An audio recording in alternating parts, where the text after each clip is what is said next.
Acara selanjutnya, pembacaan selawat yang akan dipimpin oleh Tunku Tasya. Kepada Tunku Tasya kami persilakan dengan segala hormat. Assalamualaikum warahmatullahi wabarakatuh.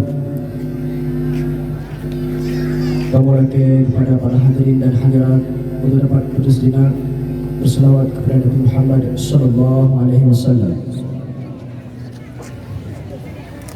Salatullah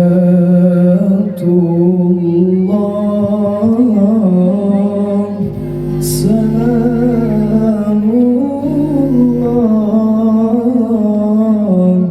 ala Taha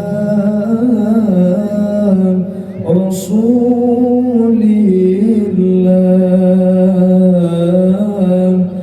Salatullah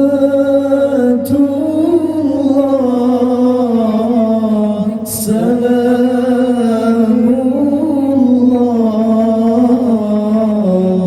ala Yasin Habibillah.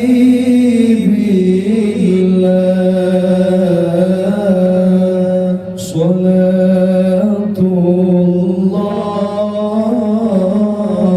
salamullah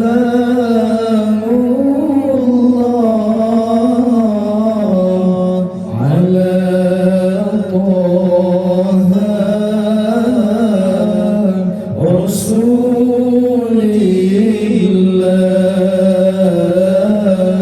Salatullah salamullah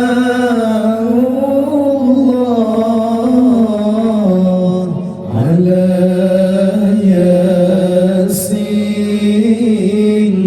Habibillah.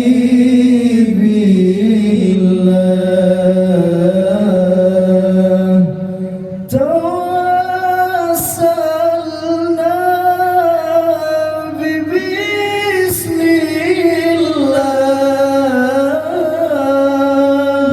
wa bil hadi Rasulillah.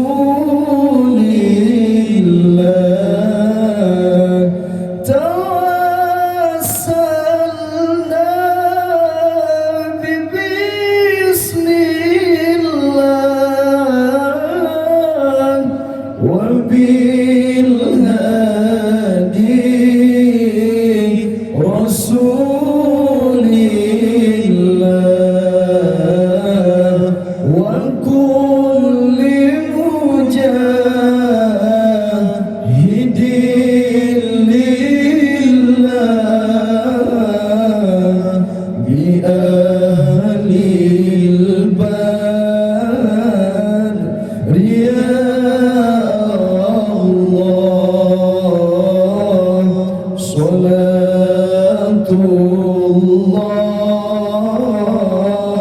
salamullah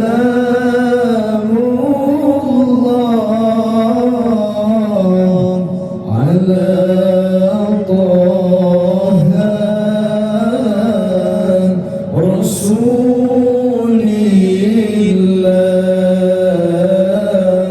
Salatullah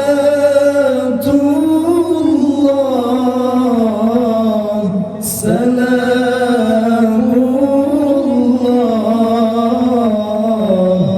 ala Yasin Habibillah.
Sekian, terima kasih.